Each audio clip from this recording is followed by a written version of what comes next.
testimonio de lo que hemos estado viviendo en Uruguay. Los hermanos mandan infinitos saludos.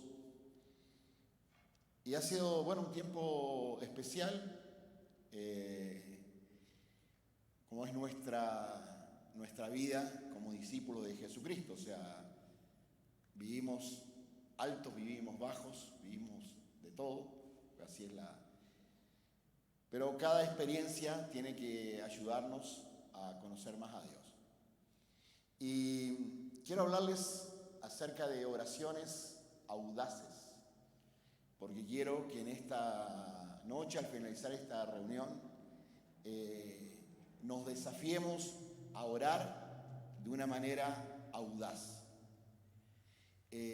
Todos oramos y a veces tenemos nuestros impulsos, pero nos cuesta mantener esa oración que es sostenida y que traspasa barreras, que nos hace entrar en esa dimensión donde los milagros suceden. Y estaba viendo en el libro de Josué, si ustedes quieren pueden tenerlo abierto, Josué capítulo 9. Josué capítulo 9 y el capítulo 10 vamos a estar mencionando. Y ahí relata una historia bastante increíble que le tocó vivir al pueblo de Israel. Le tocó vivir a Josué cuando entró a la tierra prometida. Y después de haber conquistado Jericó y la ciudad de Ai, hay un hecho muy particular que tiene que ver con una ciudad que son la ciudad de los Gabaonitas. Y estos que habían escuchado lo que Josué había hecho y cómo la mano de Dios estaba con él y cómo habían conquistado estas ciudades, ellos tuvieron como temor. Y era una ciudad que estaba muy próxima al avance del pueblo de Israel y al avance de Josué con su ejército. Entonces, a ellos se les ocurrió una idea que, como tuvieron miedo y sabían que eran los próximos en ser conquistados, porque sabían que Dios les había prometido toda esa tierra, ellos inventan una estrategia y se hacen pasar por mendigos, no por mendigos, sino como que eran viajeros de una ciudad lejana. Entonces ellos buscaron ropas harapientas, tomaron pan que tenía moho y llegan a donde estaba Josué, donde estaban los líderes, y le dicen que que ellos habían escuchado del Dios de Israel y que querían ponerse bajo el servicio de ellos, que eran de una ciudad lejana, que hacían días y días que venían caminando, que ya la ropa la estaba nuevita cuando se la habían puesto, cuando salieron. Dice que estaba comprada nueva, flamante, el pan estaba calentito cuando salieron. Y en realidad era toda mentira porque ellos ya salieron con esa ropa vieja, con la idea de engañar y de traicionar. Entonces, Josué dice justamente que en esa oportunidad él se conmueve por la situación, pero que no consulta a Dios. Entonces les da la palabra de que van a ser bien recibidos y que van a ser protegidos y que no los van a destruir. Después de 3 días, Josué se entera de que en realidad era algo mentiroso lo que ellos habían hecho, pero ya había empeñado su palabra de que no los iba a destruir, sino había hecho un pacto con ellos, había hecho una alianza de que ni él ni nadie los iba a destruir mientras estuvieran con ellos. Entonces, ya esa palabra que se había dado no se podía revocar. Y ahí sucede un hecho muy particular porque otras ciudades se enteran de los gabaonitas y quieren hacer guerras contra ellos porque los encuentran totalmente traicioneros. Y ahí hay 5 reyes, ¿tá?, que se levantan contra ellos y los gabaonitas le piden ayuda a Josué, al pueblo de Israel, y como ya habían empeñado su palabra, tienen que ir en defensa y en apoyo de ellos. Y ahí es cuando Israel avanza contra estos 5 reinos, contra estos 5 reyes. Y ahí pasa algo muy increíble, porque bueno, Josué reconoce ante Dios el error que él cometió de no haberlo consultado, de haberse llevado por sus sentimientos, haberse llevado por sus emociones, cosas que nosotros conocemos bien. ¿Cuántas veces nos dejamos llevar por nuestras emociones, nuestros sentimientos y después ahí nos damos la cabeza contra la pared? Pero bueno, independientemente de eso, Israel tiene que ir y Josué tiene que ir contra estos reyes. Y ahí pasa algo muy increíble, extraordinariamente increíble, que dice que en el momento que estos reyes, estos ejércitos venían, pasó algo sobrenatural porque cayó granizo, dice piedras de granizo, caían del cielo y destruyendo a los ejércitos, y Dios le da una victoria total. Pero pasa algo entre medio, que la batalla se había como alargado un tiempo y Josué como que necesita, dice, si tuviéramos un poco más de tiempo, si el día fuera un poquito más largo, tendríamos la oportunidad de vencerlos totalmente. Tendríamos la oportunidad de vencerlos totalmente. Y ahí es cuando Josué pide que el sol se detenga y la luna se detenga. Y ese hecho acontece porque fue el día más largo. Y dice que eso hizo que lograran vencer completamente, que Israel venciera completamente a estos 5 ejércitos.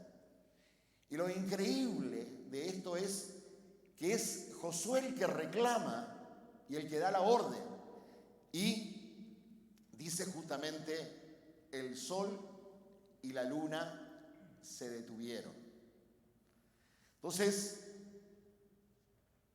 es algo increíble y es algo muy sobrenatural, que nos impresiona realmente.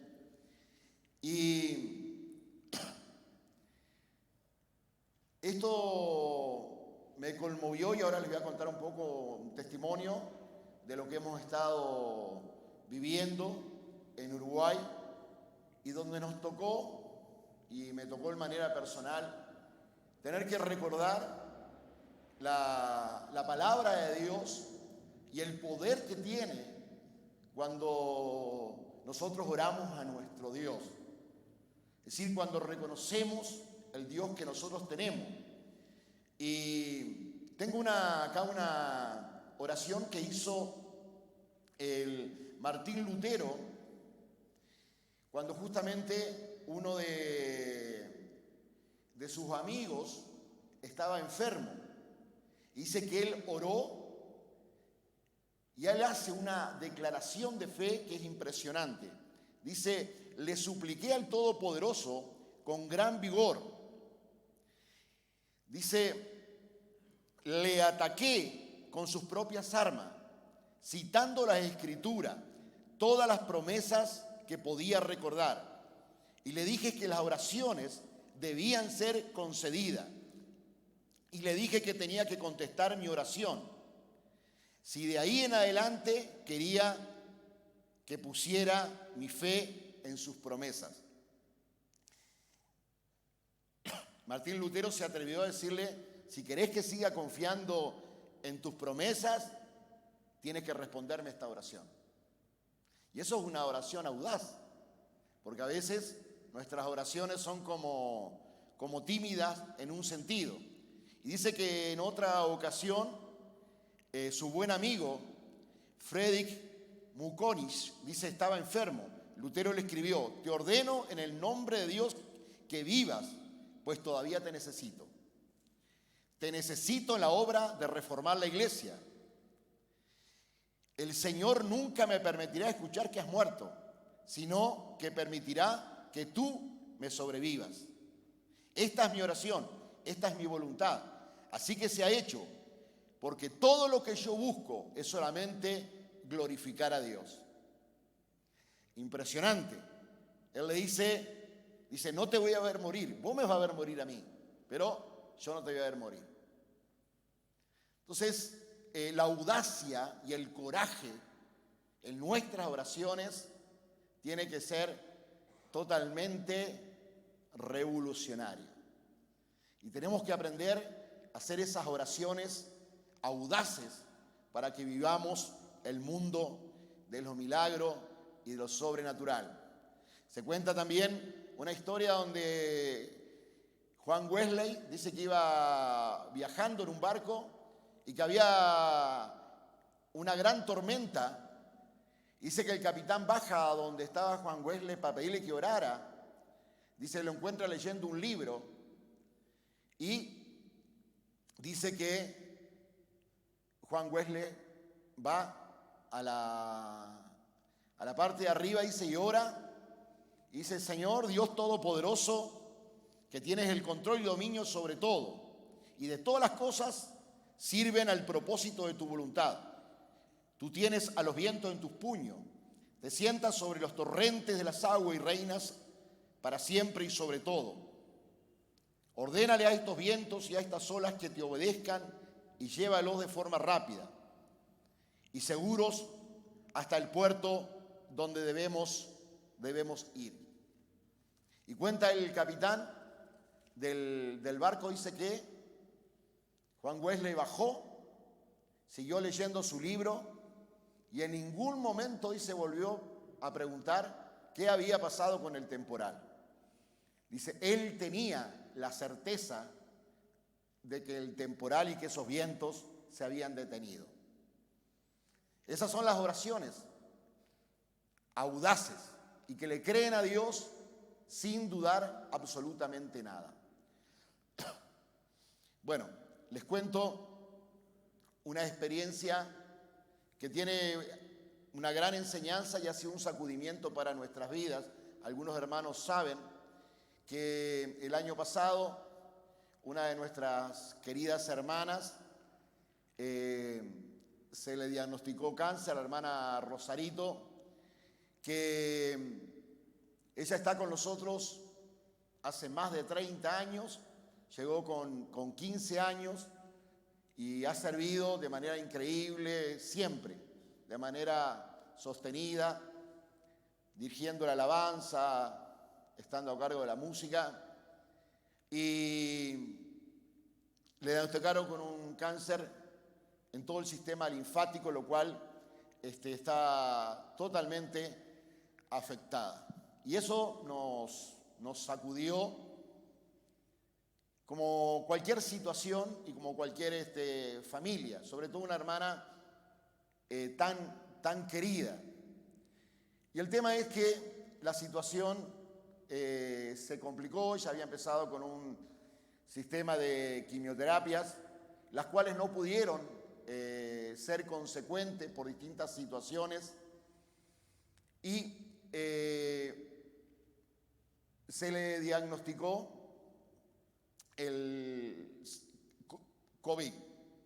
Estuvo internada, le dieron de alta y a los pocos días empieza a hacer fiebre, la internan nuevamente y la ponen en una zona de aislamiento donde por 20 días no pudo ser visitada por nadie. Esperando que la cosa mejorara, se complicó aún más porque se agarró un virus hospitalario, la cual la dejó en coma. Eso nos sacudió de manera pero que no lo podíamos creer lo que estaba sucediendo y la situación en realidad fue empeorando. Empezamos en la iglesia en primera instancia con 10 días de oración y ayuno, cadena de oración y ayuno por 10 días. Los diagnósticos eran totalmente negativos, fue empeorando y prácticamente todos los días, día por medio, iba a visitarla para poder orar. Ella estaba totalmente inconsciente y llegó un momento que el diagnóstico médico dijo que, bueno, que sus pulmones, dice, para decirlo, para que lo entienda, sus pulmones en este momento, los pulmones son como una esponja, dice, bueno, los de ella están como un corcho y eso es irreversible. Ya un riñón falló y el otro va en camino a eso y no hay ningún tipo de esperanza, dice, médicamente no hay nada para hacer. Bueno, le dijeron a los familiares que pudieran despedirse, que se despidieran, y el esposo, el hermano Gustavo, me manda un mensaje y dice, bueno, hermano, ya estemos preparados para lo peor, ya no hay ningún tipo de esperanza, y él inclusive, bueno, dice, yo ya estoy averiguando, está en las salas velatorias y todo, porque no hay nada que hacer. Bueno, frente a ese diagnóstico yo dije, bueno, reforcemos la oración, reforcemos el ayuno. El Señor tiene que sanar porque ese es el Dios de los milagros. Me acordaba de un momento en Guatemala, en una ciudad llamada Almolonga, donde comienza un avivamiento, pero comienza a través de un grupo de hermanos que comienzan a orar. Y había una de las intercesoras que tenía el pastor, porque la ciudad estaba, pero la delincuencia era impresionante. Y esa intercesora que se llamaba Teresa se muere. Entonces el pastor, ya resignado que más cosas no me pueden pasar, estaban ahí en medio del velatorio y dice, Teresa, no me podés dejar. Teresa, levántate ahora. Y dice, bueno, que ahí ella resucita y ahí, a través de eso, comienza todo el mover del Espíritu Santo en Almolonga, que es esa ciudad donde los frutos son de maneras, pero de la tierra prometida, gigantesco, surge todo un milagro, pero eso, bueno, es otro tema. Entonces, acordándome de eso, yo iba a la UTI, decía, Rosarito, levántate, levántate. Me acordaba, decía, levántate, levántate. Y hay un momento crucial que siento que Dios me habla y me dice, yo puedo hacer el milagro que tanto deseas y anhelas, pero quiero pedirte algo. Entonces, en ese momento, siento que Dios me reclama algo, y el cual tengo que decidir en ese momento, tomar una decisión.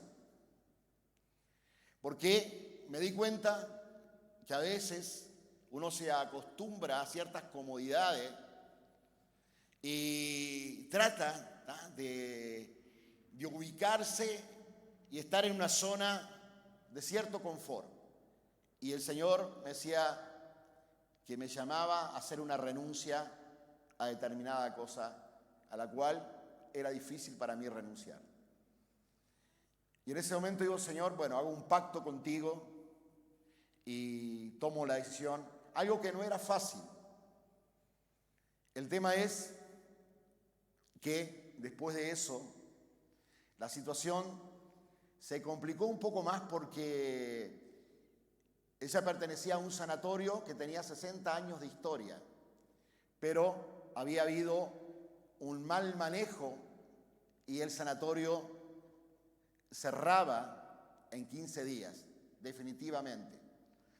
Y era muy complicado poder trasladarla en estado de coma a otro sanatorio. Entonces, la preocupación de la familia era total. Y bueno, ahí les digo, creo que Dios se quiere glorificar aún más. Él la está poniendo más difícil para que el milagro sea más grande. El tema es que tienen que trasladarla, lamentablemente, llegan los 15 días, el sanatorio cierra y la trasladan a otro sanatorio, donde trasladarla en esa situación era extremadamente complicado. Pero ahí el milagro sucede porque no le querían, en este otro, donde estaba anteriormente, sacarle la intubación que tenía, de forma artificial, despertarla. El tema es que le sacan la intubación, la despiertan y ella despierta prácticamente de manera automática. Y tuve la oportunidad de verla prácticamente inmediatamente, que la habían ya sacado del estado de inconsciencia. Y cuando ella me ve, enseguida me reconoce y dice, hermano, Dios es bueno, Dios es bueno, Dios es maravilloso. Me dice, la gente, hermano, me dice, la gente es de niña, ha sufrido tanto. Dice, ha sufrido tanto, les han golpeado, los han abusado, los han abandonado, han sentido el desprecio. Y esos niños y esas niñas crecen y siguen sufriendo y siguen padeciendo. Ellos necesitan que vaya y los abracemos y les llevemos el amor de Dios. Bueno, venía de otro lugar, de un lugar desconocido. Yo quiero decirles que el milagro fue extraordinario porque los médicos, sorprendidos por esa recuperación tan rápida, le hicieron una tomografía computada y dijeron, no entendemos bien, dice, porque en realidad las quimioterapias que te hicieron fueron pocas y desordenadas, no en las fechas correspondientes, pero todo en realidad no era lo que estábamos viendo, porque en realidad estamos viendo todo lo que tenía que ver con tus pulmones, tus riñones y todo, pero en la tomografía ya pudimos ver que todo completamente, dice, ha disminuido de manera increíble.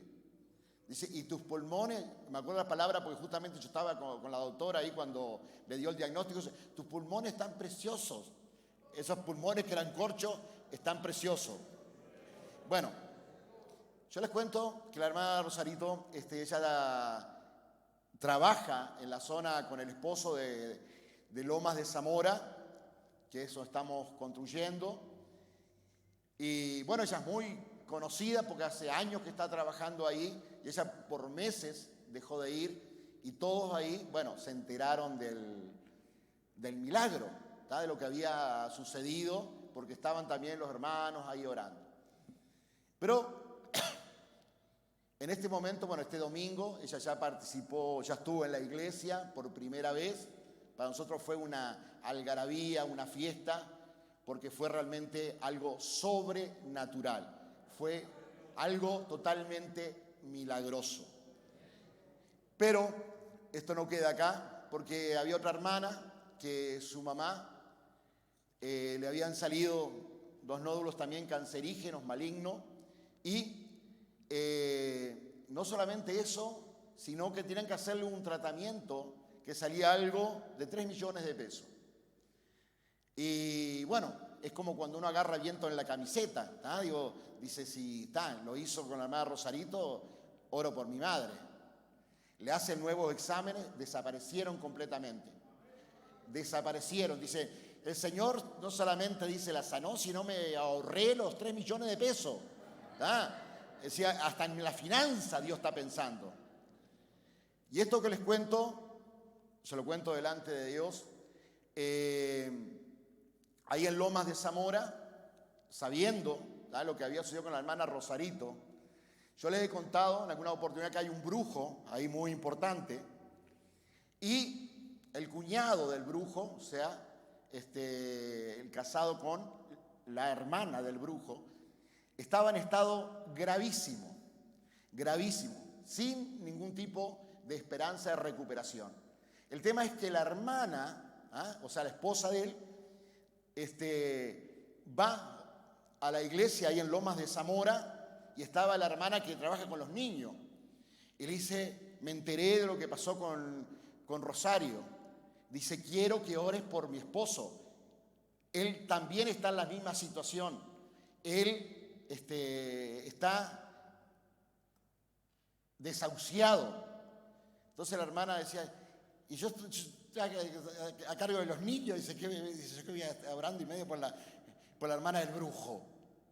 Y hice una oración ahí, Señor, dice, no sé ni dónde me estoy metiendo. Y le hice una oración. El tema que justamente hace 2 semanas atrás, era la reunión del día miércoles, estábamos reunidos como aquí ahora, y la hermana Alejandra empieza a hacer señas, así dice, el cuñado del brujo salió. Dice, ya lo pasaron para la sala, me escribió, dice la esposa, dice que agradecida por la oración que había hecho.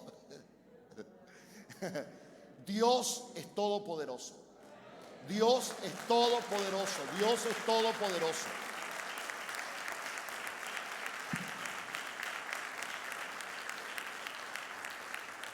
La palabra de Dios dice, pidan y se les dará. Les aseguro que ustedes, si tienen confianza y no dudan del poder de Dios, todo lo que pidan en sus oraciones sucederá. Es decir, y hay algo. Lo más duro fue el momento de que, esto es una experiencia personal.